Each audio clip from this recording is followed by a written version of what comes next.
За өсвөр үе залуучуудын нөхөн өрчгийн эрүүл мэндийн талаар ярихын тулд бид нэр өсвөр үе гэж хэмбэ, өсвөр нас гэж хэмбэ гэдгийг бас ярих нь зүйтэй хаа. Тэгэхээр өсвөр нас гэдэг бол 10-аас 19 насыг үндсэндээ өсвөр нас гэдэг. За яагаад өсвөр насыг ингэж онцолж аваад яагаад ингэж төр засгаас анхаарал өгдөг юм бэ гэх юм бол ер нь өсвөр нас бол хамгийн эрчимтэй хөгжлийн үе байдаг. Хүний амьдралын мөчлөгийн хамгийн эрчимтэй хөгжлийн 2 дахь үе нь бол өсвөр нас байдаг. Ер нь 10-аас 19 нас. За тэгээд 15-аас 24 насыг бол залуучууд гэж нэрлэдэг. За тэгэхээр энэ өсвөр наснд одоо ер нь онцлог ийм шинжүүд бие бэлдэртуулаад сэтгэл зүйд бас өөрчлөлтүүд гарч ирдэг. Энэ нь бол нөхөн өрчгийн эрүүл мэндийн тэр гормоны нөлөөгөөр энэ өөрчлөлт гарч ирдэг учраас бэлгийн боожлтын үеч гэж одоо нэрлэх үе байдаг. За минь өсвөр насыг шилжилтийн нас гэж нэрлэдэг. Яагаад шилжилтийн нас гэж байгаа юм бэ гэхээр яг энэ үед бол хүүхдч биш, том хүнч биш, яг тэрний завсрын үе байдаг учраас шилжилтийн нас гэж нэрлэх явдалч байдаг. За тэгэхээр өсвөр насны үед одоо бие бэлдэрт гарах хамгийн одоо ихний жишээ бол юу гэхээр эрэгтэй хүн үү, эмэгтэй хүн үү гэдгээ өөрийгөө мэдэрч эхлэхээс эхэлдэг. За тэгээд бие бэлдэрт нь бас өөрчлөлт гарч ирдэг. Жишээлбэл эмэгтэй хүүхдэд ер нь 8-аас 10 наснд одоо хэвлийн өөхлөлт юм уу, гуйны одоо өөхөн эдийн хөгжил маш сайн явагдаж ирдэг. За эрэгтэй хүүхдийн хувьд бол ер нь булчингийн хөгжил илүү төлхөө хөгжиж ирдэг. Цээж нь одоо томрох ч юм уу тийм ээ. Ийм хөгжил. За тэгээд охтуудад бол хүүхний ургалт 8 наснаас эхлээд явагдаад эхлэх шиг. За 10, 11 наснаас биений юм ирэх. За хөвгүүдэд бол нойтон зүйт тохиолдох ч гэдэм үү, сахал ус ургах ч гэдэм үү, ийм өөрчлөлтүүд гардаг. Тэгэхээр яг өсвөр насныхны энэ бие бэлдрийн өөрчлөлтийг дагаад яг сэтгэл зүйн өөрчлөлтүүд бас гараад ирдэг. Яагаад гэвэл тэр шинэ одоо өсөж хөгжиж байгаа шинээр бий болж байгаа тэр бие махбодтой дасан цогцох үед сэтгэл санаагаар унах ч юм уу тийм ээ. Би одоо ийм одоо бүдүүрээд байна. Миний гой бүдүүрчлээ одоо юу юм бол өвчин юм болов одоо биений юм ирэхээр тэрнээс айх, цочих ч юм уу тийм ээ. Ийм өөрчлөлтүүд гарахаас гадна мөн өсвөр насны хүүхдүүд бол яг нөгөө би хүүхэд биш, том хүн болоод байна гэдгээ мэдэрч байгаа энэ үед өөрийгөө том хүний байр суурин дээр тавьдаг. Эцгийг тэр сурган хүмүүжүүлэгч нь чи хүүхэд шүү гэдэг байр сууриас хандаад байдаг. За энэ хоёрын хооронд бол зөрчил гарч ирдэг. Энэ байдлаас болоо хүүхдүүд одоо аав ээж, багш ажилчдынхаа өмнөөс одоо төрөнгийн харьцах ч юм уу, гадуур тэнэх ч юм уу тийм ээ. Бас ийм одоо сэтгэл зүйн хүндрэлтэй асуудлууд бол гарч ирдэг.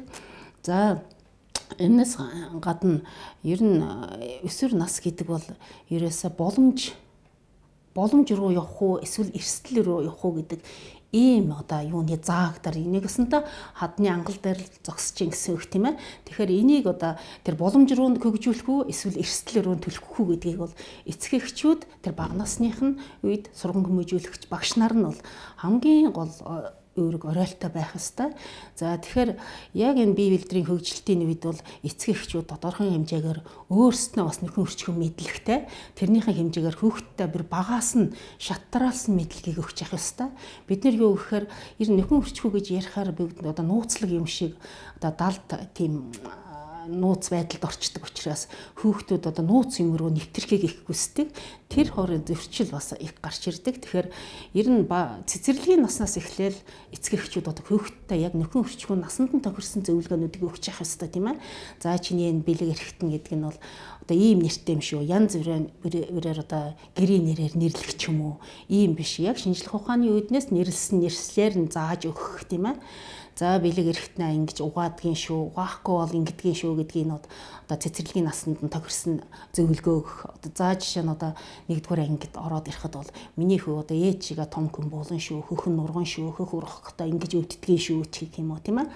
Биений за 10 11 хүрээд ирэхэд бол за биений юм гэж эмэгтэй хүнд ингэж ирдэг. Одоо хүүхэдтэй болох одоо жирэмслэх чадвартай ийм том хүн болж байгаа нь шүү гэдгийг бүр эртнээс ингэж хэлж өгч яахгүй бол хүүхдүүд бол тэрнээс болж сэтгэл зүйн хямралд бас их ордог. Хүүхдүүд ингээд нэлээд томрох тусам 15 16 хүрээд ирэхээр эцэг эхчүүд гинтл одоо том хүүхэд одоо нэг асуудал гараад ирэхээр цочирдож бас тэр одоо ийм байх ёсгүй, тийм байх ёсгүй гэдэг юм уу, хүүхдүүдэд ийм сөрөг юу харилцаа бас үүсч ирдэг. Тийм учраас юу гэхээр ер нь тэр нөхөн өрчгөн асуудлыг бол сайн ярьж хэлж багаас нь одоо чихэнд нь хоногшуулж авахгүй бол тийм ээ өнгөрсөн хойно бид нэр одоо хэдийгээр ярьсан ч гэсэн тэр хүүхд чинь зан үйл болцсон. Хүүхд чинь эргэж одоо тэр эцгийнхээ үгэнд орно гэж бас хүндрэлтэй шүү. Хүүхдүүдийн дунд хамгийн одоо сэтгэл зовоосон асуудал юу байдгүй гэхээр ер нь охидуудын хувьд бол хүчирхийллийн асуудлууд маш их байна. За хөвгүүдийн ер нь охид хөвгүүд гэхгүй хөвгүүдийн дунд бэлгийн замаар дамжих халдварын асуудал маш их эмзэглсэн асуудал байдаг. Тэгэхээр энэ дээр бол яг ээж нь охинтойгоо найз юм шиг, аав нь хөвгүүдтэйгээ яг үе юм шиг л харьцаж илэн талангүй ярьж иж энэ асуудлаас гарна гэхээс биш. Чи тэгэх ёсгүй, ингэх ёсгүй, тэдний хүүхэд юм байна, тэр байна гэж ийм үднээс бас харьцах юм бол хүүхдүүд улам л цаашлна гэхээс биш. Нааш тэгж одоо би ингэх юм байна гэж гэнт ухаан орно гэж байхгүй ш. Нөхөн өрчгийн эрүүл мэндийн мэдлэг одоо олгох явдал бол маш хангалттай байна нэгдүгээрт. Хоёрдугаарт энэ залуучууд айгүй хэнэггүй ханддаг энэ өвчнөд. Одоо ер нь яах вэ одоо ийм байх ёстой гэсэн үднээс. Тэгэхээр энэ нөхөн өрчгийн эрүүл мэндийн боловсрал олгох энэ сургалтыг манайх 98 оноос эхлээд нэг сургуулийн боловсролын системд оруулаад явж байсан. Тэр үед бол багш нар бол сургагдсан багш нар бол маш сайн мэдээлэл өгдөг байсан. Сүүлийн үед харин энэ нөхөн өрчгийн эрүүл мэндийн хичээл завсарласаас хойш ер нь сургалтын юу бол мэдлэгийн төвшин бол хангалтгүй болсон. Энийг бас хэлэх ёстой. Нөхөн өрчгийн асуудал гэдэг бол хамгийн нууцлалтай ийм асуудал байдаг учраас хэн хүндтэйг хандаад аж чаддаггүй залуучууд энэ нь айгүй бэрхшээлтэй байдаг. Ер нь айсан, бэрхсэн ийм байдалтайгаар хүүхдүүд бас өвчнөө хөндрүүлэх ч юм уу одоо хүнд очиж мэрэгжлийн эмчт очиж чадахгүй ам дамжиж өөрснөө одоо эмчилгээ зүгээр буруу ташаа эмчилгээ хийх ч юм уу ийм байдал бол бас өвчнийг бас хөндрүүлэх, архашуулах ийм явдал бас их байдаг. Ер нь ямар нэгэн эрсдэлд орсноос хойш бэлгийн замын халдварын нийтлэг шинж гэж байдаг. Жишээлбэл бэлэг эрхтний эмэгтэй хүний өтрэнээс болон эрэгтэй хүний шийсний сүвээс эдергийг ялгадас гарах, хэвлийн доогуур өвдөх, бэлэг эрхт нь хорсод захтнах, бэлэг эрхтэн болон тэрний ойролцоо ямар нэгэн яр шарх гарах үед бол эмчит хандаж, үзүүлж, онш тодруулах, зөвлөгөө авах, эмчилгээ хийх шаардлагатай байдаг. Ер нь хүсээгүй жирэмслэлт гэдэг бол хоёр талтай. Бас нэг талаас бол хүчирхийллийн асуудал байдаг. Хүчирхийллийн асуудал Монголд бол маш их байна.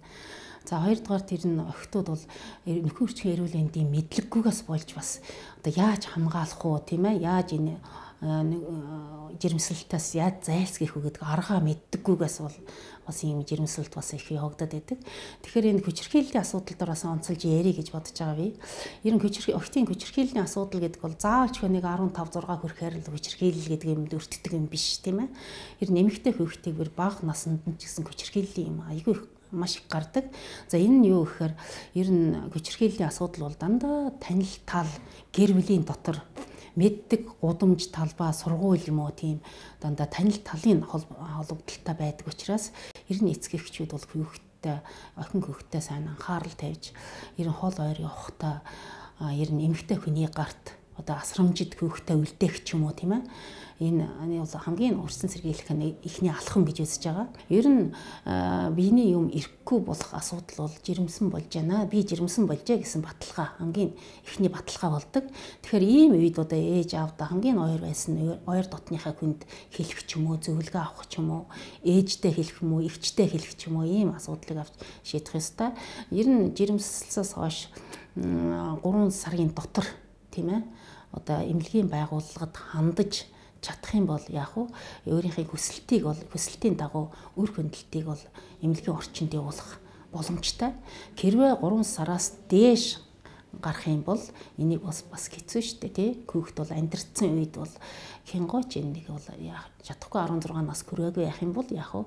Тэр сайдын тушаалын дагуу одоо үр хөндөх юм боломж байгаа. 18-аас дээш наснд бол тэгэл өөрөө шийдчихэл одоо заавалчгүй энэ бол үр хөндүүлнэ гэсэн асуудал байхгүй шүү дээ. Үр хөндөх ёстой гэсэн асуудал бол байхгүй. Тухайн хүүхэд одоо юу тухайн хүүхдэд бас сайн зөвлөгөөг өгнө. Чи одоо хүүхэд төрүүлснээр ямар ач холбогдолтой хүүхэд төрүүлээгүй одоо үр хөндүүлснээр чамд ямар холбогдол болох вэ гэдэг зөвлөгөөгийн сайн нөгөөд өөр нь шийдвэр гаргуулна. Эхний хүүхэдтэй үр хөндлөө гэхэд хамгийн одоо өргөдөлт хүрэх хамгийн өндөр магадлалтай байдаг. Үр хөндлөлт бол за тэгээ цаашлаад нөгөө өрөвслүүд өтрээний өрөвсөл, умааны өрөвсөл цаашлаад одоо бид бусад эрхтнүүд нөлөөлөх ийм асуудал гарч ирдэг. За тэгэхээр энэ дээр юу гэхээр бид нар бол юуны төлөө амьдарч байгаа вэ гэдгийг бид нар үр хүүхдээ үзэх гэж, үр удмаа залгах гэж амьдарч байгаа тийм ээ. Тэгэхээр үнэхээр одоо анхны үр хөндлөлтөөс болоод жирэмслэх чадваргүй болчихвол бас тэрэн шиг харамсал бол байхгүй шүү дээ тийм. Тэгэхээр энэ хамгийн юу нь бол хэцүү асуудал бол ер нь өргөдөлт хүрэх асуудал байдаг. Тэгэхээр гадуур янз бүрийн одоо юу баталгаагүй юм хэрэглэн гэдэг бол ямар ч юм өгч байгааг хинч мэдэхгүй шүү дээ тий. Тийм учраас энэ нь бол одоо нэгдүгээрт зулбулт явагдахгүй байж болно, дутуу зулбулт явагдаад одоо умаа дайвар өрөвсөд цаашлаад одоо бүр мессежлбар умаа дайвраа авахуулах гэх тийм шатанд бол хүрэх учраас энд бол хамгийн гол юм бол мэрэгжлийн эмчтэл хандаараа гэдгийг л хэлмээр байна. Нөхөр хүчний эрүүл мэндийн кабинетаараа ялангуяа өсвөр үе залуучуудын бэлгийн замын халдварыг одоо оншилж, илрүүлж, эмчлэх хамгийн гол үйлчилгээ бол зөвлөгөө өгөх юм үйлчилгээ байгаа. Тэгэхээр бэлгийн замын халдвар гэдэг бол ерөөсөө л биеийн өвчин, адилхан л биеийн өвчин тийм ээ. Тэгэхээр энийг одоо хэн эрт одоо эмчит, мэрэгжлийн эмчит хандаж, эрт онцлуулж чадаж байна. Тэр хэмжээгээр 100% эдгэрэх боломжтой.